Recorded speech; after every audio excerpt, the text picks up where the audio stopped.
TrustCanna started life out a couple of years ago, as I said, as CPD. It was a joint initiative between the CTA, the FSA and the MHRA.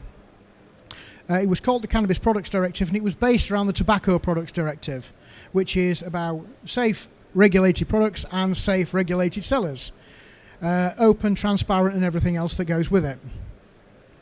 So, as I say, about a year ago, we were in a position to launch this. We did actually launch this as CPD in June last year to our membership. They were very happy with it. They agreed to support it. But the change in government and the change with medicinal cannabis at the time changed the map, if you like, of what we were doing. So back in early this year, we actually revisited the whole CPD thing, and we changed it. CPD some of the authorities didn't like because it took power away from them, and some of the authorities didn't like because they didn't like the fact it was called a directive. Well, what's a name? So we changed it. We changed it to a short, apparently, snappy name that we could register, that had that was immediately recognisable. But the other side of that is that we, as TrustCanna, can't run TrustCanna as the CTA. TrustCanna has to be independent. It cannot be a CTA company. It's got nothing to do with the CTA. The reason for that is because we are obviously biased towards our members. And any regulatory body and anyone that's giving a compliance mark cannot be associated and cannot represent the industry. It's an impossible thing to do. It must be fair, it must be open, and it must be honest. So although we funded the CPD, or TrustCanna as it's become, to get it up and running, and although we funded quite a lot of that, for us it's something that we want to see the industry comply with. There are one or two organisations on about kite marks. Well, you can't have a kite mark for a product. It's just not something that exists. So what TrustCanna is a compliance mark.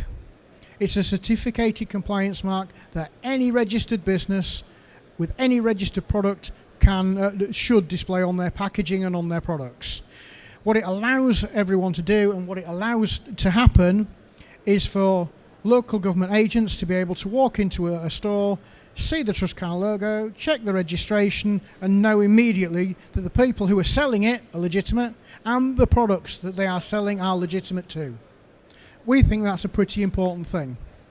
I'm sure you would agree. So what I'm going to do is I'm going to hand you over to Tom, no guy? So I'll hand you over to Tom Whettem from British Cannabis, and also one of the people that's helped put TrustCanna together.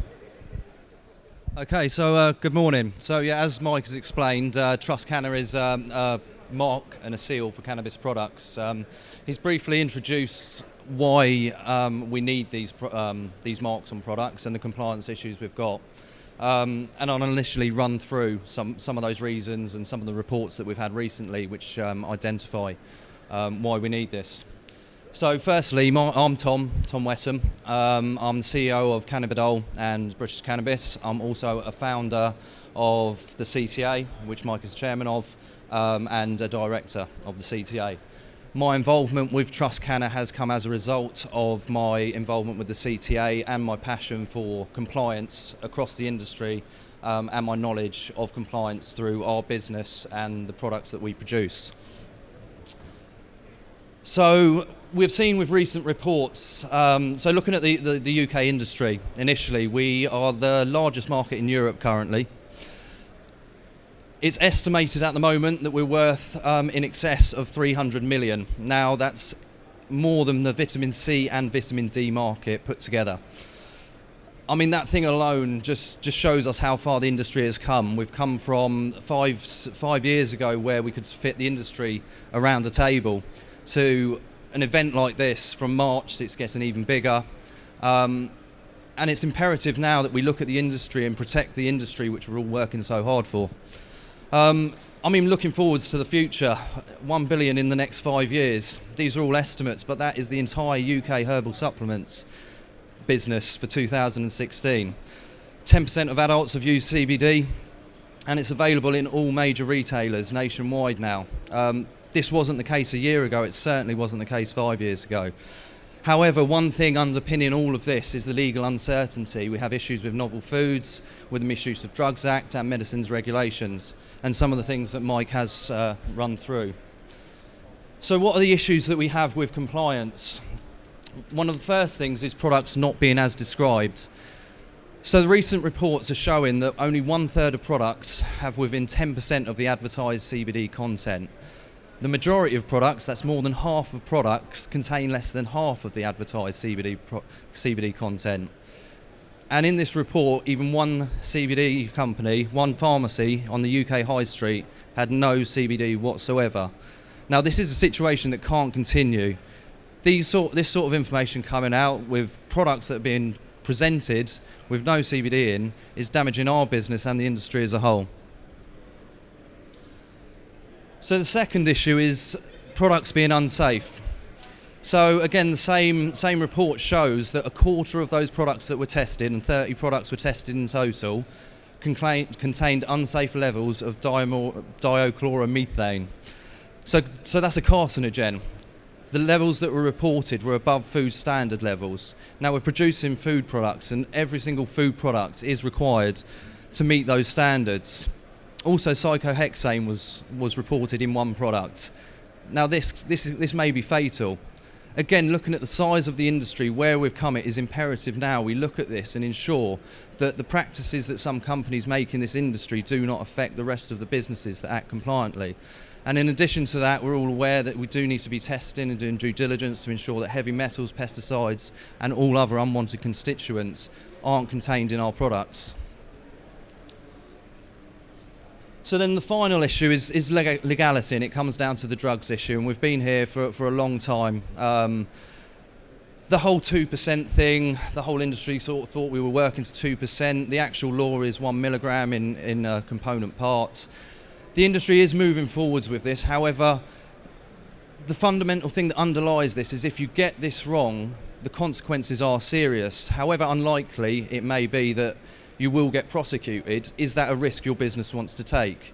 Intent to supply and produce is 14 years imprisonment, and your customers for possession could get 5 years. As I said, it's very unlikely. However, running a business in this industry is a commercial risk that you are taking, and it has to be taken into account when you're taking commercial decisions about how you operate your business. So why is this bad for consumers? I mean, the first thing is being not as described.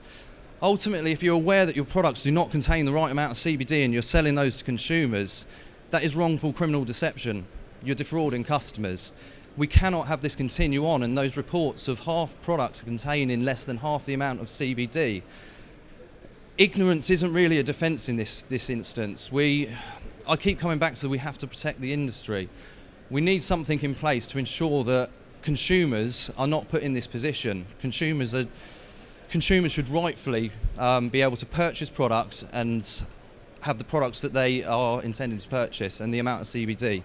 So secondly, with it being unsafe, it's a risk to consumer health. There's also issues with drug interactions.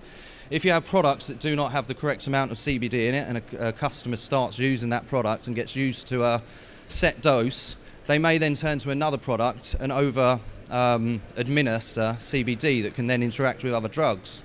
Now in this instance it could have serious effects. Drug interactions with CBD in increased dosages could ultimately be fatal in some instances. So there is a very big safety concern around getting this wrong for consumers. And then again, getting back to the legality with the criminal prosecution for customers and possession.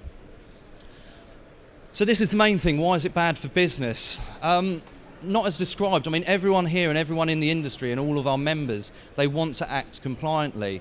And what we hear time and time again is it's unfair that these other companies are not acting compliantly.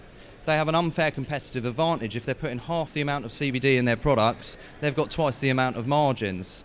Now, we need a level playing field to ensure that when we're moving forwards with this industry, that your business can move forwards, because every sale to a non-compliant company is a sale that your company could be making. So again, then moving on to unsafe products.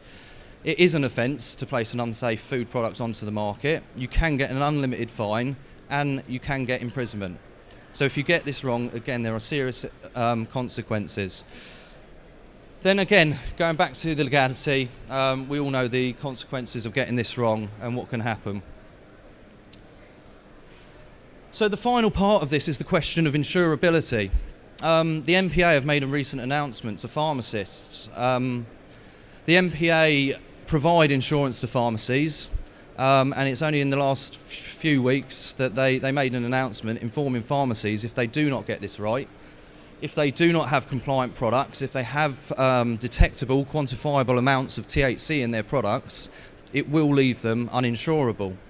Now, in the event of a patient if you have a patient event, if a patient has an adverse reaction, if there's a problem with an unsafe constituent within that product, and you have a claim made against you, your insurance will not cover you. The financial implications of that could be, the financial implications could be massive for you. Operating within a business that's growing and an industry that's growing, the size of this industry it's essential that we all do have insurance initially, and we are covered in the event that anything does happen. So what can we learn from other industries? Inadequate regulations or enforcement. Ultimately, it ends up with regulatory change, legislation changes to address issues. What happens is compliant businesses get over-regulated and restricted as a result of the bad practice by other companies. We've seen it before. I've been in many industries where they've operated, regulation has come in, and it's seriously impacted the growth of that industry. What we need to look at with this industry and with the growth is, how do we address this? How do we move forwards and ensure that the issues that we're seeing that are being reported, the issues with products not being as described, products not being safe, and possibly being illegal, how do we address that moving forwards? Oh, did I move to? Okay, so the way forwards. So ultimately, only consumers have the power to drive change through informed choice. The businesses then can follow what the consumer wants. Ultimately, the consumers are going to benefit. Consumers want a product. They want a product that's safe, they want a product that's as described, and obviously they want a product that's legal. So the first thing is giving the consumers what they want.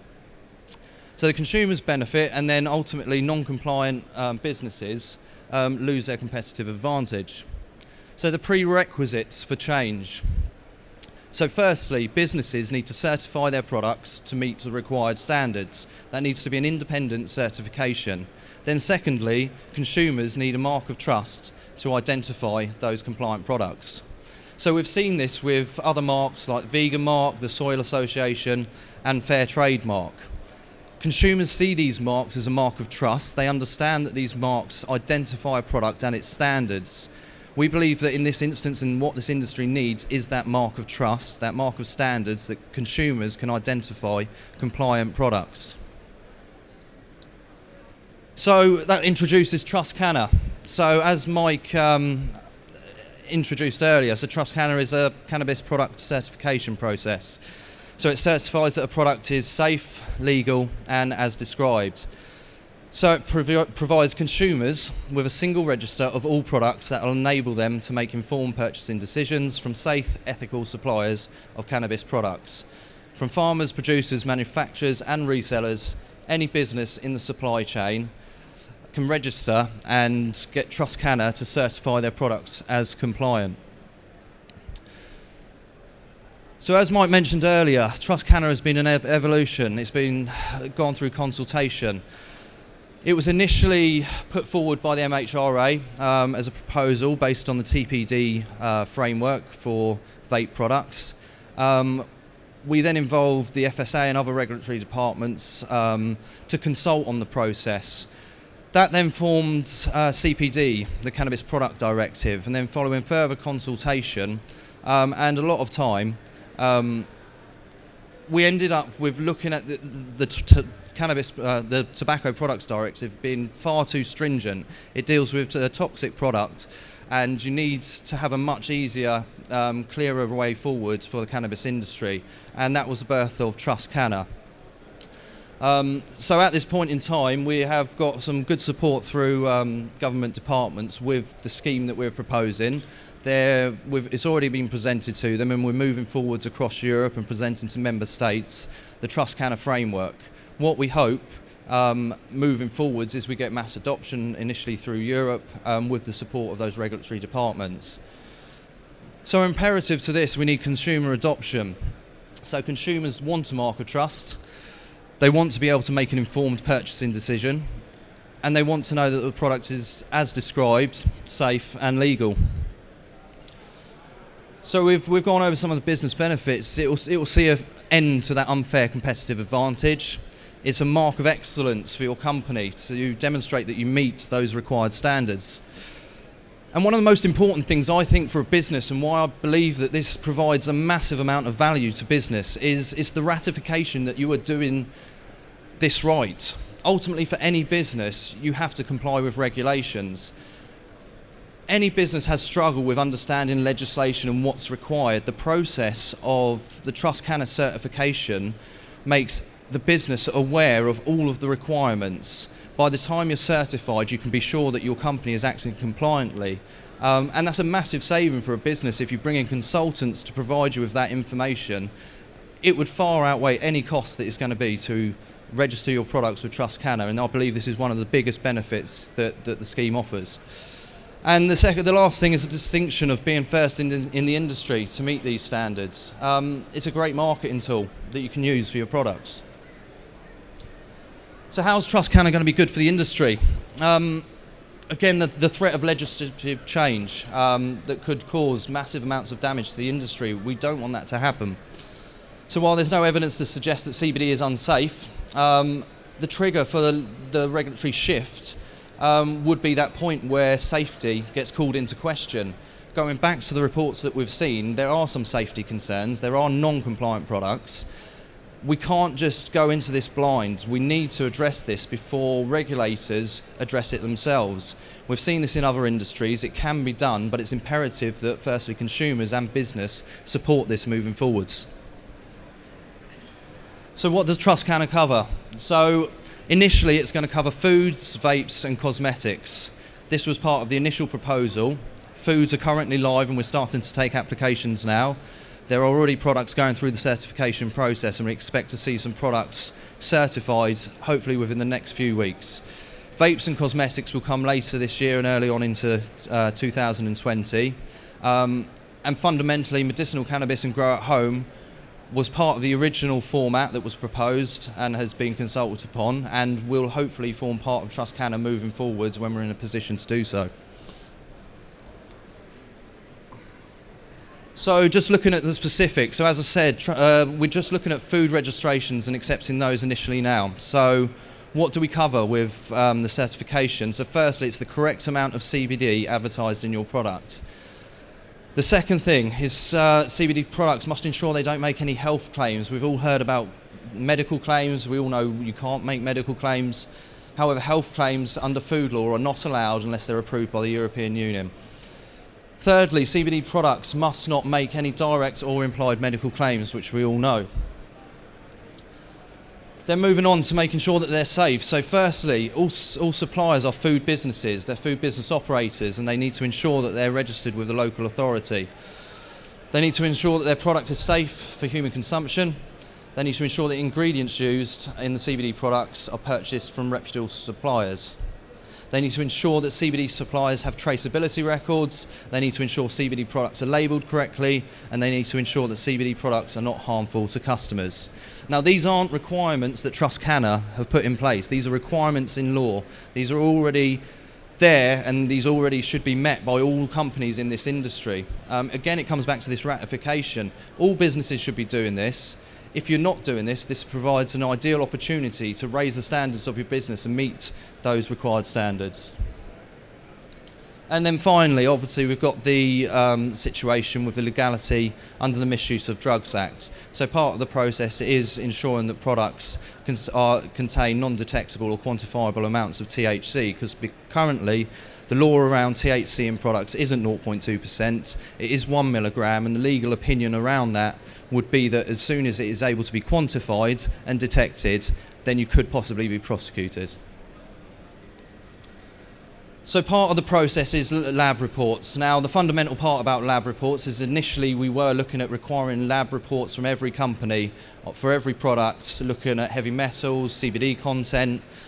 However, through the evolution of the process, ultimately we believe businesses should be able to do that due diligence, auditing of suppliers. The basis of demonstrating CBD content and level of unwanted constituents is down to a business to demonstrate in a way that they're sure that that they are correct. So that could be through their own in-house testing. It could be through an independent third-party testing. However, you need to demonstrate all of those labs to obtain TrustCanna certification. So looking at the registration, the TrustCanna seal. As soon as you have a product registered, products will be permitted to carry a TrustCanna seal. Each TrustCanna seal will have a unique number which will be able to identify a product and identify if that product is registered. It will also provide full traceability to identify the laboratory reports all the way back to the farm. We feel that in this industry that it's essential that this information is available, and if there are any issues with products, as a certification scheme, we have the ability to obtain that information. So it's going to be that recognisable mark of distinction in the cannabis industry. So finally, this is where it comes to. It's our opinion, it's also the opinion of the regulators that we've been working with and the whole process that we've been through, that this is the only solution in this instance is an industry-led self-regulation, and that's going to be driven by customer demand. I really believe in this, but we do need adoption of it. Now, I haven't gone into a lot of the specifics around TrustCanna and the certification, but fundamentally, the cost of certifying one product can be as low as £100, £99. The price is tapered, so it's cheaper to register more products. However, if you look at the products we sell, you can have 1,000 milligram CBD oil selling for £79 retail. For the cost of one retail product, you can ultimately register your product for 1 year. So that sort of wraps things up. So I mean, if anyone has any questions regarding the TrustCanna scheme, I'll happily answer it. We're over on the stand just by the baked pizza. I don't know the stand number, do you, Mike? Anyway, just the compliance corner over there. You can come over. You can discuss things with Guy. Hugh is the CEO of TrustCanna. He's unfortunately not in the country at the moment. But Hugh has a lot of experience in the regulatory background. And ultimately, my input with this is ultimately as an advisor to TrustCanna. It was felt that I was best positioned to present this to you today because of my understanding of the industry and how it can benefit you guys as being in the industry. And the other director of the TrustCanna is Guy. So any questions? Anybody? Do we have any questions? Anybody? Did I cover it all? Okay. Looks Do you want to wrap up, Mike? Oh, hang on. Nope. On an average basis, what are you expecting to be the time that you need to certify, to conduct the due diligence on the product and pass an opinion on it? Ultimately, if you provide all the required information, the certification process should take no time at all. It's a matter of due diligence. However, you may find that you submit your application, and if there isn't the required information to certify it, it may be pushed back and you're told that you need additional information. The process has been made to be as easy as possible, but we don't expect the process to take long at all. If the information's there, you should be able to get your product certified within a week or two, ultimately. Yeah. Tom, on traceability, question regarding food products. So what kind of documents would be required to certify food products according to TrustCanna? Well, the majority, the traceability with regards to food products, a lot of this is handled by your local authority anyway. Once your business gets to a certain size and as a food business operator, they will come into your business and they will ensure that your process is in place to identify that your suppliers have a compliant supply chain. It is that, as I said, all of this stuff is already in law anyway. Ultimately, from a TrustCanna perspective, it's a very simple process. We ask are you registered with your local authority? Who's the contact person at your local authority? And when did you register, and do you hold documentary evidence to demonstrate that you are registered? As soon as you can demonstrate that to Trust Canna, we've got the confidence that the local authority is doing their job. It's not down to us to then do the job of the local authority, and this is exactly where we got to with the evolution and consultation with the regulatory departments. The initial Cannabis Products Directive was so robust, it covered every single area, and then it went back to the regulatory departments, and it was felt that we were stepping on their toes, and that's why we whittled it down to this very simplistic process of a certification scheme. And ultimately, the whole process does cover ultimately every area that you need to be compliant in. So yeah. Anybody else? Any more questions? Anybody? No? Okay, well, we've got some registration forms. They'll be over on the compliance corner, so if you're interested, come and have a chat with Guy or myself, and we're happy to answer any questions. Okay, thank you.